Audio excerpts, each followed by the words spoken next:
ভালো লাগছে। তুমি মায়ের লিপস্টিক লাগিয়েছো, ভাল লাগছে কিন্তু। আপনি এতটা ভালো মানুষ নন দিদি, আপনি এতটা ভালো মানুষ নন।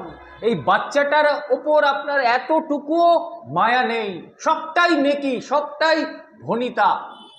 যদি আপনার ন্যূনতম ভবিষ্যৎ প্রজন্মের ওপর মায়া দয়া থাকতো, আপনি চিন্তা করতেন, তাহলে ওই বাচ্চাটা 70,000 টাকা মাথায় ঋণ নিয়ে জন্মাতো না। হ্যাঁ, এরকম অসংখ্য বাচ্চা যারা জন্মেছে বা জন্মাচ্ছে বা জন্মাবে, তারা আরো বেশি, আমি হয়তো অ্যামাউন্টটা কম বললাম, আরো বেশি পরিমাণ ঋণ নিয়ে জন্মগ্রহণ করবে।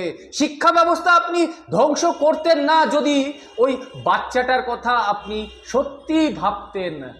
আপনি ওই স্কুলগুলোকে, প্রাইমারি স্কুলগুলোকে বন্ধ করতেন না, আপনি প্রাইভেটাইজেশনের দিকে ঝুঁকে যেতেন না দিদি। 26,000 শিক্ষক যারা মানুষ তৈরির কারিগর হিসেবে কাজ করে, তাদেরকে আপনি রাস্তায় এইভাবে নামাতেন না দিদি। সবটাই মিথ্যা। আপনি এতটা ভালো মানুষ নন দিদি, আপনি এতটা ভালো মানুষ নন।